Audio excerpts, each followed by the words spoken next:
LeBron James reveals his all-time Lakers starting five. James, who ended up including Jerry West but excluding Kareem Abdul-Jabbar from his list, did create a pretty amazing lineup. Though it's hard to argue with that group, keeping the league's all-time leading scorer in Abdul-Jabbar off of the list is certainly a tough pill to swallow for some Lakers fans. What could be his reason for excluding Abdul-Jabbar? Let's find out in the video. What is LeBron's place in Lakers history? LeBron James joining the Los Angeles Lakers was big news when it happened. The greatest player of this generation was joining one of the most legendary franchises in history. Since his arrival in 2018, LeBron James's record with the Lakers has been quite mixed. For one, the Californians missed the playoffs twice, including in 2021-22, despite having a super team around them. Injuries, including his own, haven't helped, but it's still not very good. On the other hand, he managed to lead them to their 17th championship banner in the Orlando bubble in 2020, all while being elected MVP of the finals and being the best passer of the regular season. Since then, there has been a lot of talk about LeBron's place in Lakers history. With most teams, winning a championship would make him one of the best right away. However, the Lakers have won championships almost every year since the 1980s. It is therefore difficult to draw a concrete assessment of his free time in LA so far. But if only by his status as an orange ball legend, LeBron is one of the greatest players ever to have passed through the legendary franchise. He thinks this too, since he chose to put himself on his list of the 5 best Lakers players of all time. Magic Johnson and Kobe Bryant are locked into the all-time team, as is Jerry West. Shaquille O'Neal and Kareem Abdul-Jabbar have great cases themselves, and there are a host of other stars who also contributed to major success in those areas. So every analyst and fan's all-time Lakers top 5 is a little different from the rest. Let's now talk about LeBron James's all-time Lakers starting 5. There is a difference between a top 5 and a starting 5 though. Building a starting 5 means paying attention to positions, and while LeBron probably isn't on most people's top 5 lists, some of the other legends canceling out by position means he could earn a spot in an all-time starting 5.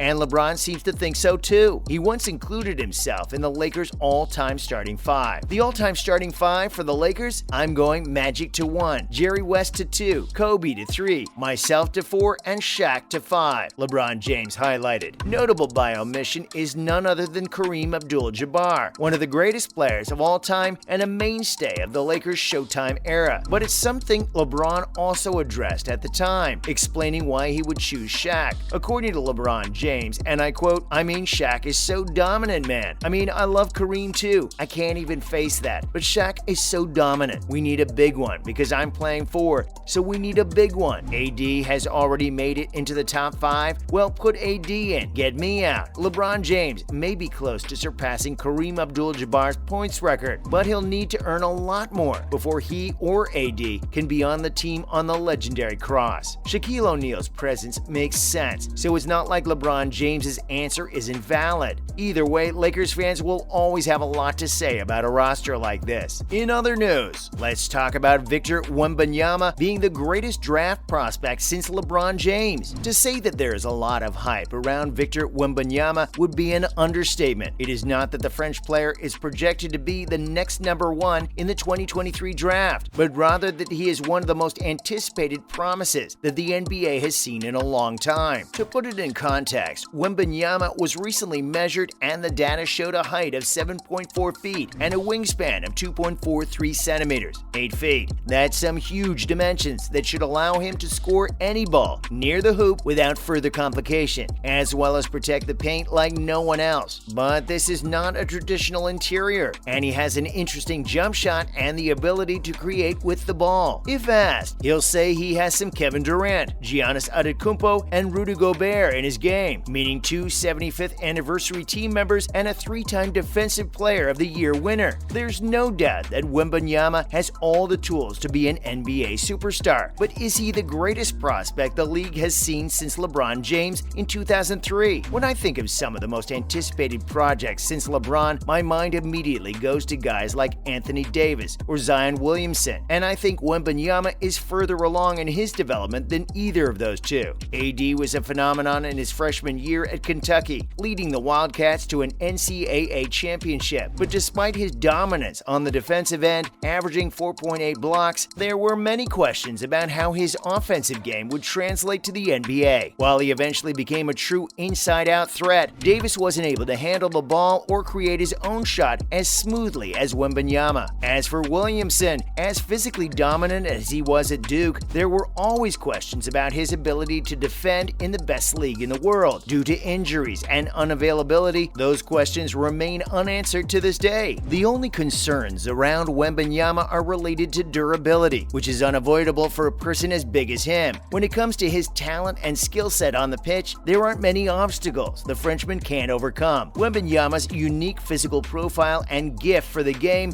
makes him a truly unique and unmissable project. Like LeBron 20 years ago, I know that any team lucky enough to land Wembanyama will immediately change their fate. Next, is Ben Simmons enough to fix the Brooklyn Nets' problems? In the 2019 offseason, Kevin Durant and Kyrie Irving joined forces, but it wasn't until December 2020 that they could finally compete together. 3 years after that signing, the balance of this couple is 17-17 in the regular phase and 6-7 in the playoffs. 47 games and 2 courses without options to finish the top mark upon arrival. But there is something that is going to change in 2022-23. Ben Simmons. The value of the Australian player has dropped to a minimum due to everything that has happened around him since the 2021 playoffs, which included a long period until he departed from the Philadelphia 76ers. Later, he suffered a severe and complex back injury that led him to the operating room, and he spent several weeks without even being able to walk, as he recently revealed on the JJ Redick podcast. This long period without seeing Simmons on a court has made many forget what the player can contribute wherever he is. There are many questions about how Ben Simmons can perform in Brooklyn. He will have to offer results from day one in a very particular context, and with a previous situation, that is not easy. Wrapping it up, let's talk about what's left of the return of Ben Simmons. After 470 days, Ben Simmons was once again active on an NBA field. Beyond being in a warm-up game, the Australian saw action for the first time after that fateful end of the 2020-21 season in the playoffs against Atlanta, wearing the colors of the Brooklyn Nets for the first time. The rival, the Philadelphia 76ers, none other than his former team. What did the premiere of Simmons in Brooklyn leave behind? Here are the most important statistics and observations. Simmons played 19 minutes, 8 seconds of the first half and finished with 6 points, 5 assists, 4 rebounds, 2 turnovers, 3-6 from the field, and 0-2 free throws. Brooklyn was a 10 during his stretch on the field. What's his place in the starting lineup? As expected, Steve Nash opened the game with a starting 5 made up of Kyrie Irving, Joe Harris, who returned from injury, and Marcus Camby, 6 points in 15 minutes. Unlike in the Sixers, the Australian began as an interior replacement for Claxton. Simmons will no longer be the full-time point guard he was with the Sixers, other than occasionally running the ball up to start the Nets' offense, a role he shared with Irving. In contrast, the ex-Philadelphia 76ers player was seen in much more typical interior roles, such as screening, usually to Kyrie, cutting to the rim without the ball, taking the dunker spot, and even receiving several post balls without success. In fact, 2 of his 3 conversions from the field came in actions of simple definition in the paint, assisted by one of his teammates. The rest in the field of play in which he usually feels more comfortable, the transition. The time off the field doesn't seem to have changed much in relation to Simmons' most glaring deficit, shooting. The Aussie missed his shots away from the rim and also missed both of his free throw attempts, showing no change in mechanics. That concludes today's video. If you found the video helpful, give us a thumbs up and don't forget to share the video with your friends and family. See you next time.